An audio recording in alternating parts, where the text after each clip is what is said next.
Kashmir is a land of rich history and deep spirituality. While the last century has sadly seen a lot of conflict and violence in the region, its beautiful mountains and landscape still bear witness to a people and culture that has produced some of the greatest luminaries in human history. From the great foundational figures of the non-dual tradition called Kashmir Shaivism, such as Abhinavagupta, Utpaladeva, and Kshemaraja, to the great Sufi saints and mystics of later periods, the legacy of these men and women can still be felt in this place. The Sufi tradition of Kashmir is really unique on its own, with the so-called Rishi order at its center, and its foundational figures, such as the mystic saint Nund Rishi, serving as perfect examples of the spiritual legacy of this region. But today we're going to focus on another figure that was contemporary with the aforementioned Nund Rishi, a female saint who, while most firmly belonging to the Kashmir Shaivite tradition, also kind of defies any clear categorization. A mystic woman who is revered by Muslims and Hindus alike, and an inspiring poet whose beautiful verses can touch even the modern reader. And her name was Lal Ded.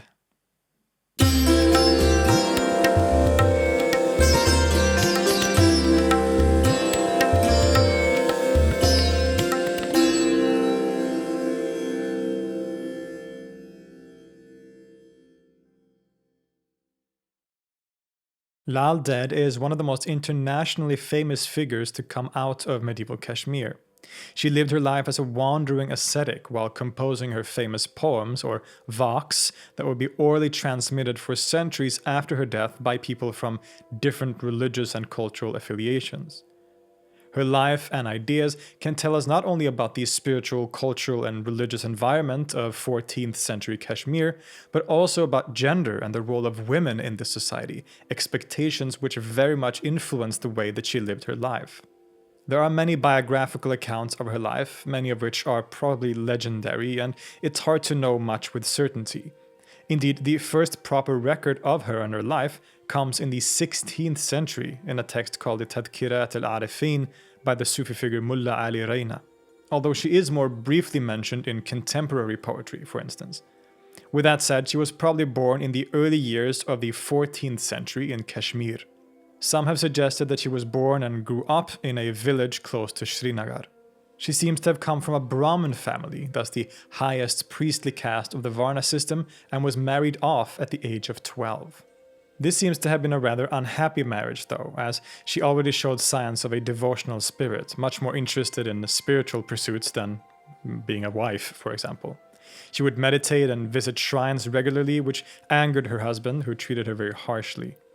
This situation came to a climax when she was around 26 years old and decided to leave her life behind.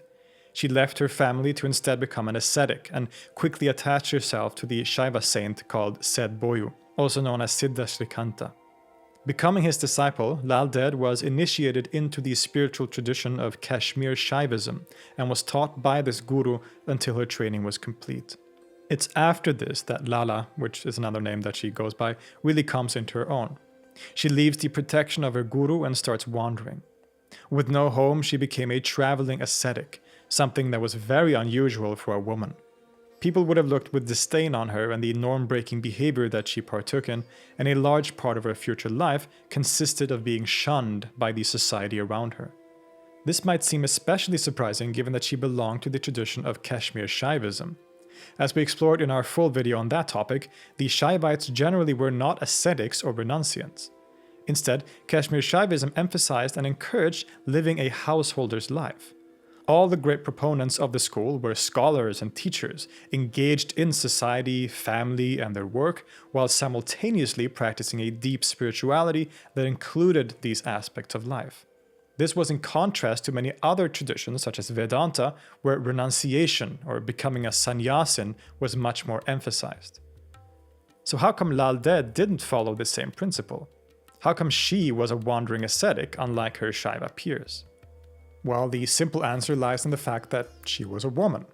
Women had much different expectations on them than men did, and it was really difficult to live a fully spiritual life with all those expectations that came with being a woman or being a wife, for example.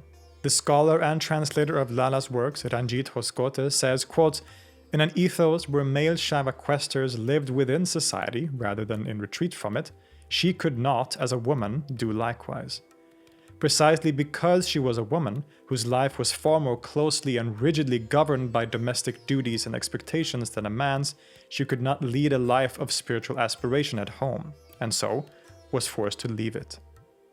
Thus she became the wandering Lal Ded, a female mystic who experienced ecstatic visions of the divine and who was shunned by some but incredibly loved and inspirational to others. In particular, her fame would spread from the fact that she started to recite oral poems that expressed her mystical experiences and ideas. These short poems, called Vakhs, would quickly start spreading and became very popular among certain groups of people. The Kashmiri word Vakh is related to the Sanskrit Vak, which means speech. Thus, the Vakhs can be translated as something like sayings or utterances. They are indeed short poems, only a few lines each, but often very clear and to the point. Significantly, these Vakhs were also composed in Kashmiri, which was just emerging as an independent language, and Lal Ded's poems are some of the earliest examples of Kashmiri literature as such. In these poems, we find teachings and expressions of the highest mystical states, as well as some rare glimpses into her life. For example, in some poems, she addresses those people in society that criticized her for her lifestyle. In one of my favorite Vakhs, quote, "Let them hurl 1,000 curses at me. Pain finds no purchase in my heart. I belong to Shiva. Can a scatter of ashes ruin a mirror? It gleams." But most of the poems are dedicated to the spiritual path and questions of religious devotion. One of the things that are so interesting about her poems is that they not only include expressions of Shaiva or Hindu philosophy, but also traces of Islam and Sufism through Arabic and Persian phrases. This shouldn't be too surprising, given the fact that Lalla lived in a diverse environment where different religious traditions existed simultaneously and were influenced by each other. In particular, there are quite a few similarities between Islamic teachings, as understood through Sufism, and those of Kashmir Shaivism. So it would have been kind of natural to implement some of the vocabulary from each other. This also becomes clear when we consider that the Muslims of the Rishi Sufi order still consider Lal Ded a founder of their tradition of sorts. There is indeed some disagreement today about the religious identity and affiliation of Lalla. Many Muslims want to claim that she was a Muslim Sufi personality through and through, while Hindus will say that she had nothing to do with Islam and is purely a Hindu Shaiva thinker. The reality, in my opinion, probably lies somewhere in between. It becomes pretty clear when we read her poems that she primarily belongs to a kind of Kashmiri Shaivite tradition in terms of how she expresses herself and the theology and ideas that she expresses, right? They're very Shaivite in nature from the sort of non-dual Kashmiri Shaivite tradition in general. But there are traces of other influences as well. And the environment of 14th century Kashmir was indeed very different from the very polarized situation that we find today. Thinkers from both of these religious traditions, so Islam and Hinduism, would sometimes influence each other. They were in dialogue with each other. This is a perfect example of this. People, representatives from both sides would often comfortably step somewhat onto the other side of the court, so to say, to be inspired and influenced by each other. This is a really fascinating environment in that sense that can seem very foreign when we compare it with the same environment geographically that we find today. But again, it's hard not to see the essential imprint of Shaivism in the expressions of Lal Ded. She frequently exclaims devotional fervor directed at Shiva and talks about the unitive experiences as the devotee recognizes her own reality as that one infinite consciousness that is identical to Shiva. Quote, "Lord, I have never known who I really am or you. I threw my love away on this lousy carcass and never figured it out. You're me, I'm you. All I ever did was doubt, who am I, who are you?" The tradition of Kashmir Shaivism is a non-dualistic school of thought and practice within the larger Shaiva and Tantra traditions. Its main figures, such as Abhinavagupta, all of whom lived in Kashmir, created an amazing synthesis of ideas and practices that is now called Kashmir Shaivism or Trika Shaivism. The philosophical basis of this school is a strict non-dualism, where everything in existence is but one thing, Shiva, the infinite consciousness and supreme Lord. Everything is consciousness, takes place within consciousness, and expresses consciousness, and that consciousness is Shiva. The goal for the Shaiva practitioner is to recognize this essential oneness of herself and all things with Shiva. Even the multiplicity of the world in all its diversity is identical to Shiva, without ever neglecting that diversity as part of the divine fullness. And these ideas are found all over Lal Ded's poetry. Quote, Shiva lives in many places. He doesn't know Hindu from Muslim. The self that lives in you and others, that's Shiva. Get the measure of Shiva. Or, quote, who sees self as other, other as self, who sees day as night, night as day, whose mind does not dance between opposites, he alone has seen the teacher who is first among the gods. In non-dual Shaivism, this fullness of Shiva has two aspects, one absolute light of consciousness and the self-reflexiveness of that consciousness, identified with Shakti, the goddess or divine feminine. It is this pulsating or vibrating relationship between Shiva and Shakti, the sexual act within the oneness of the divine, that produces the world. The world is created by the power of Shiva, which is Shakti, who is immanent in all things and indeed is identical to them. This relationship of Shiva-Shakti is expressed in one of Lalla's arguably most beautiful Vakhs. Quote, I, Lalla, came through the gate of my soul's jasmine garden and found Shiva and Shakti there, locked in love. Drunk with joy, I threw myself into the lake of nectar. Who cares if I'm a dead woman walking?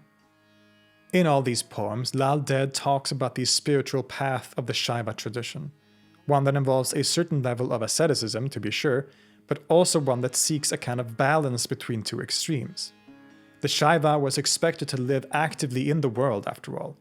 With that said, this practice did involve a kind of turning away from harmful inclinations and desires. Quote, kill those road pirates, greed, lust, and pride.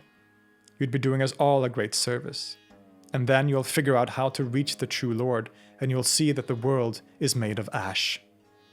She would practice austere asceticism, staying away from the fleeting desires and lusts of this world, particularly those that stem from greed, lust, pride, and anger. But at the same time, like we said, and just like the larger Shaiva tradition teaches, this asceticism should never become too extreme. Since Shiva is everything, including the multiplicity of the world, sense pleasure can be enjoyed, and even sometimes reveled in, as long as it is understood in the correct way, pursued to get closer to God and not for its own sake. Lalla talks about finding this balance in the following poem, quote, gluttony gets the best table in the town of nowhere. Fasting gives your ego a boost. Slave of extremes, learn the art of balance and all the closed doors will open at your touch. While gluttony should be avoided, extreme fasting will give your ego a boost, which is basically the opposite of what you want. So neither of the two extremes are desirable, but rather some kind of balance in between. In these ways, Lal Ded often countered many of the customs and ways of doing things that were prominent at the time. She often criticizes many common Hindu practices such as animal sacrifice and even idol worship. This makes sense within a Kashmir Shaiva framework, as that school often neglects outer practices in favor of internalizing those practices, to where practice is directed inward within the field of mind and consciousness itself. Quote, my master gave me just one rule. Forget the outside, get to the inside of things. I, Lalla, took that teaching to heart. From that day, I've danced naked. Thus, her criticism of many outer rituals of the Hindu religion can often come off as pretty harsh. Quote, you are sky and earth, day, wind breath, night. You are grain, sandal paste, flowers, water. Substance of my offering, you who are all, what shall I offer you? Shiva is everything, including, as she points out here, the very things that are offered to the gods in the puja ceremonies. How can one offer to God what he already is? And on animal sacrifice, she says, quote, it covers your shame, keeps you from shivering. Grass and water are all the food it asks. Who taught you, priest man, to feed this breathing thing to your thing of stone? Instead, she urges us to focus inward, to forget about the outward practices, pious observances, chanting, and sacred scriptures as such. The answer lies within. Quote, "When the scriptures melt away, the chants remain. When the chants melt away, the mind remains. When the mind melts away, what's left? A void mingles with the void." When one does this, we instead penetrate into what is truly real, into our actual reality and essence. Quote, "I trapped my breath in the bellows of my throat. A lamp blazed up inside, showed me who I really was. I crossed the darkness holding fast to that lamp, scattering its light seeds around me as I went." This showed her what she really was, she says. In other words, she realizes and recognizes that she is identical to Shiva, that Shiva is all and everything, the infinite consciousness that is all things. In actuality, things are pretty simple. When we do away with all the complicated rituals and observances, we realize that the answer was right in front of us all along. Quote, "He laughs when you laugh, sneezes in your sleep, yawns for you, coughs for you. He bathes every day in the river of your thoughts. He's naked all year round and walks where you walk. Just go up and introduce yourself." It's fascinating that Lal Ded basically offers us a full rundown of the spiritual path in this way. The Vakhs give us a view into her mind as she travels inward and eventually as she reaches the ecstatic recognition of reality as it is. Exemplified really well in this poem, quote, "When the dirt was wiped away from my mind's mirror, people knew me for a lover of God. When I saw him there, so close to me, he was all, I was nothing." It thus becomes pretty clear the philosophical background that she belongs to, and which she expresses so beautifully in her many utterances. Despite this clear affiliation with the Shaiva tradition in particular, there is still a level of universality in these poems. Lalla can speak to a wide audience and touch us with her deep devotion and spirituality. This is perhaps why she is so revered by different groups of people. I should mention, since I've been quoting her poems so much here, that I'm using the translations by Ranjit Hoskote in the collection called I, Lalla, a book and translation I highly recommend if you want to dive deeper into the life and poetry of this great mystic. As we mentioned earlier, she lived in an environment of religious diversity. There were Muslims, Hindus of all kinds of affiliations, Buddhists, and other groups living within the same regions. Lal Ded interacted with the Sufis of her day, were probably inspired by them, and indeed inspired them in turn. In particular, the stories tell of a close relationship between Lal Ded and the great Kashmiri Sufi Nund Rishi, or Sheikh Nuruddin Nurani. He's one of the main founders of the Rishi Sufi order, which still dominates the region today, and Nund Rishi is considered one of the great saints in Kashmiri history. One story tells how Nund Rishi as a child refused to be breastfed by his own mother, only taking his sustenance from Lal Ded instead. A story that should probably be read allegorically to indicate that Lal Ded was a major influence on his spiritual development. Some have even suggested that she might have been a teacher of sorts for the younger Sufi. I think the relationship between these two figures is fascinating. It really offers a very concrete example of the interreligious dialogue that were taking place in many regions, and in this region in particular at this time. How figures from these different religions could see the commonalities between these religions, and through that be able to inspire and instigate dialogue between each other where they could influence and inspire each other. I think it's really fascinating. But for these reasons, Lal Ded is claimed by different communities. The Sufis of the Rishi order see her as one of their own foundational figures due to her relationship with people like Nund Rishi, whereas Shaivas and Hindus claim her for themselves. It can often become a political discussion in that way, but as we've seen, the situation is a bit more complicated than that. Lalla is thus given many different names. Lal Ded, which is a very universally accepted one, means something like Mother Lal or Mother Lalla. Others call her Laleshwari, and still others call her Lalla Arifa, meaning something like Lalla the Knower or Lalla the Gnostic in Arabic.